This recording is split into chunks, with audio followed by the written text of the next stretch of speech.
Hi, welcome back to TOEFL ITB Preparation Series with me, Iwan Kaslan, and this is episode 2 part 2. Selamat datang kembali semuanya di seri persiapan TOEFL ITB, dan ini episode kedua, bagian kedua. Baik, sekarang kita akan masuk ke skill 7. Topik kedua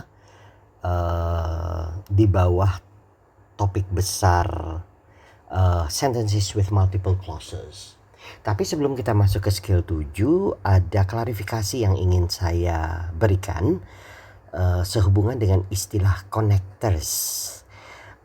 Kalau Anda ingat pada skill nomor 6, di skill nomor 6 itu dikatakan dengan sangat jelas use coordinate connectors correctly.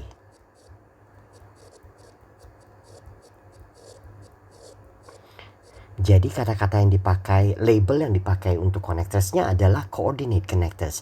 Dan saya menjelaskannya, coordinate connectors adalah connectors yang menghubungkan dua klosa bebas atau klosa independent atau klosa main, gitu ya.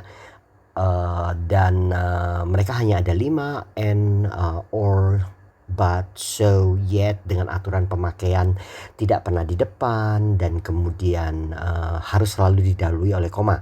Nah, pertanyaannya sekarang adalah di skill nomor 7 tidak ada embel-embel jenis connectors yang diberikan di sini. Hanya disebutkan sebagai langsung use adverb time and cause connectors correctly. Pertanyaannya, apakah juga coordinate connectors? Nah, ternyata bukan. Ada satu jenis connectors lagi yang disebut dengan subordinate connectors.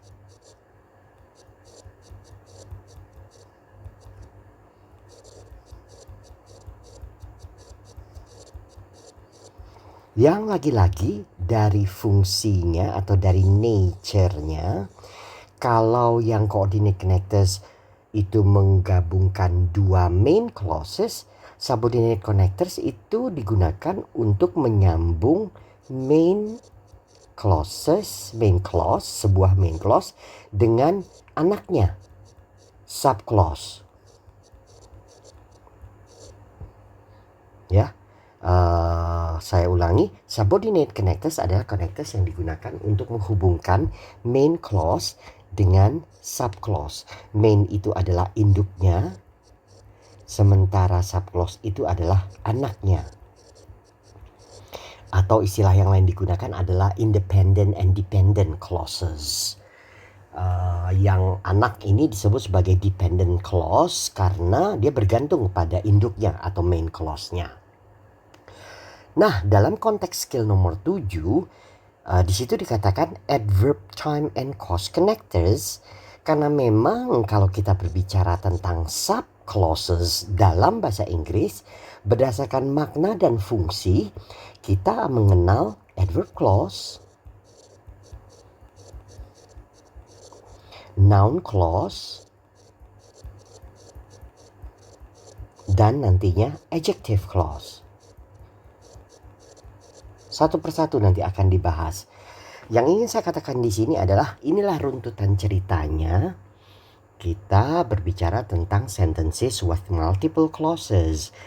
Ya, kita berbicara tentang sentences with multiple clauses. Kemarin saya mengatakan ya berarti kita bicara tentang compound dan kompleks. Gitu ya. Nah, compound itu yang di skill nomor 6 kemarin, dua independent clauses atau dua main clauses yang digabungkan membentuk kalimat majemuk, tetapi majemuknya majemuk setara. Nah, sekarang kita sudah bergerak ke kalimat-kalimat majemuk bertingkat atau complex sentences, di mana di dalam kalimatnya akan terdapat main clause dan kemudian subclause. Nah, ketika kita bicara tentang subclause itu, lantas muncullah pembahasan ini nanti akan secara berurutan. Adverb clause, noun clause, dan adjective clause. Nah, yang pertama adalah adverb clause. Nah, adverb clause itu adalah definisinya adverb clause? Kalau saya bilangnya gampangnya ya adverb kata keterangan tetapi dalam bentuk klosa, keterangan tapi dalam bentuk klosa, begitu. Di sini ada contoh, kita lihat contoh di sini. I will sign the check. Misalnya saya mengatakan kalau kalimatnya sederhana adalah I will sign the check tomorrow. Tomorrow adalah adverb of time, sebuah kata yang menyatakan juga time. Nah, di dalam konteks pembahasan ini, kata keterangan waktunya ini diubah menjadi klosa, di mana ada konektor, subjek, dan verb. Tomorrow-nya itu adalah before you leave. Begitu. Before you leave. Jadi I subject will sign verb ini adalah subjek dan verb dari main clause kalimat induk disambung dengan konektornya before dan kemudian subjeknya lagi you dan kemudian verbnya leave. Nah, ini posisi bisa dibalik. Kita bisa mengatakan before you leave tapi ada koma. Before you leave, I will sign the check. Di mana konektornya adalah konektor dari adverb clause, lagi-lagi yang merupakan anak kalimat, tetapi di sini posisinya di depan kalimat. Tetap before-nya itu adalah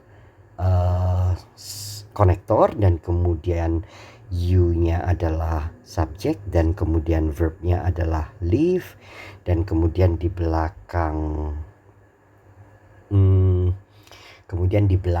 ada I subjek lagi, kemudian will sign-nya verb, begitu. Dalam soal TOEFL yang sesungguhnya itu seperti apa? Mari kita lihat contohnya di sini. Di sini ada blank was late, I miss the appointment. Was di sini adalah verb. Kemudian di sini ada koma menandakan bahwa yang di depan ini adalah subclause, anak kalimat. Adverb clause-nya dalam hal ini. Sementara subjek dari induknya adalah I dan kemudian verbnya adalah miss. Oleh karena itu kita punya dua verb, satu subjek, berarti verb yang di depan ini harus dicarikan subjeknya. Dan setelah kita kasih subjek, otomatis ada dua subjek dan dua verb, kita memerlukan konektor. Oleh karena itu jawabannya adalah yang berupa konektor plus subjek. Nah, di jawaban itu hanya ada satu. Since he. Oleh karena itu inilah jawabannya. D.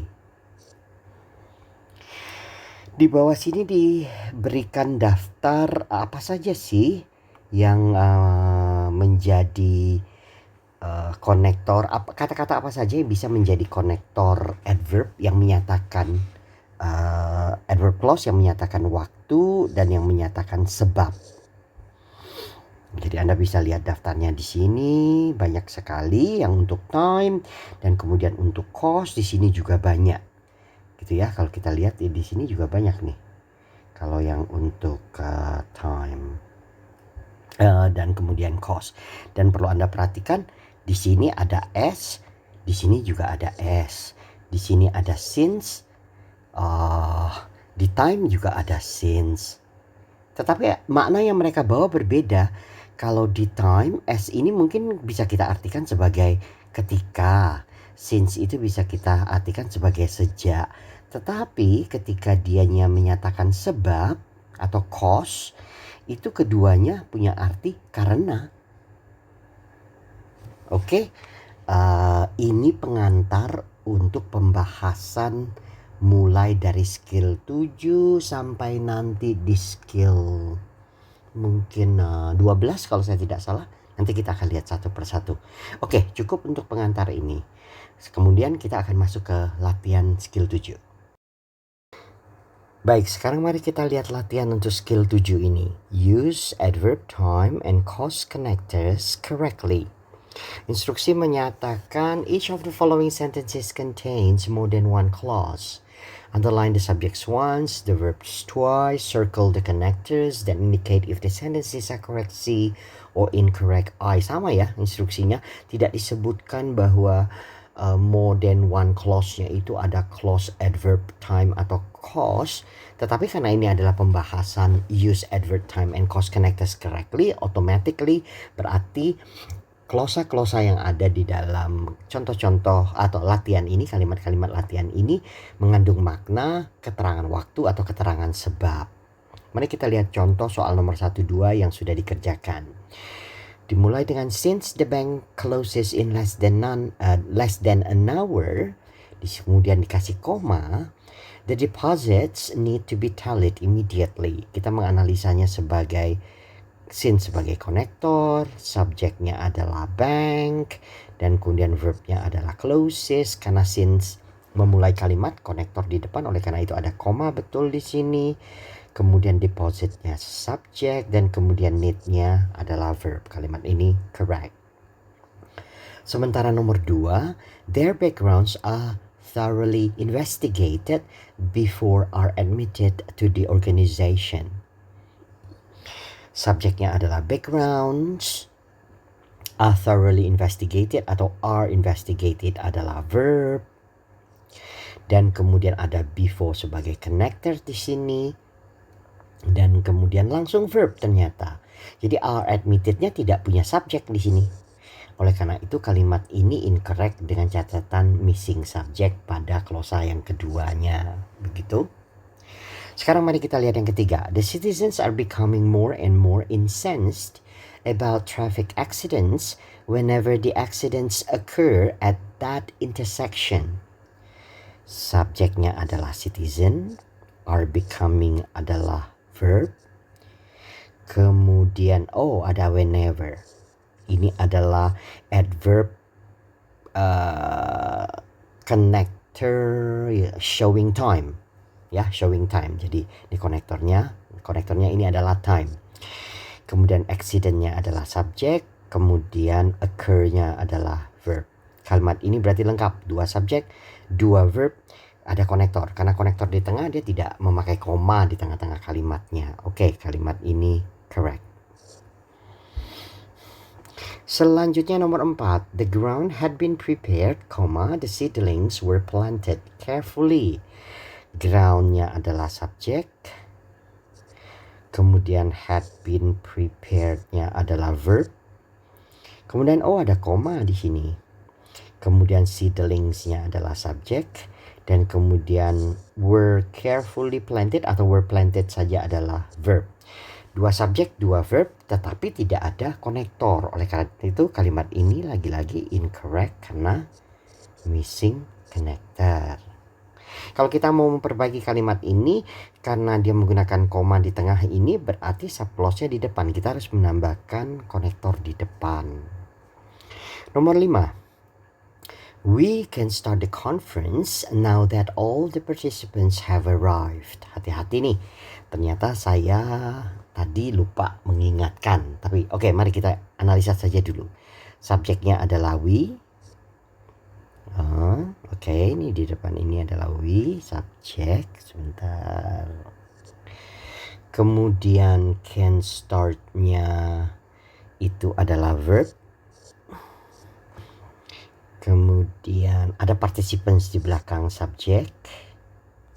Kemudian have arrived-nya verb. Yang tadi saya katakan hati-hati adalah ini. Now that. Kita tahu ada kata-kata now. Kita tahu ada kata that yang masing-masing punya arti sendiri, tetapi ternyata ketika mereka digabungkan, mereka berfungsi sebagai konektor, dan konektornya itu adalah konektor cause, yang artinya karena. Nah, ini tadi saya lupa mengingatkan ketika kita melihat tabel di pengantar saya pada awal episode 2 bagian kedua ini. Jadi kalimat ini benar ya. Ada 2 subjek, 2 verb, 1 konektor.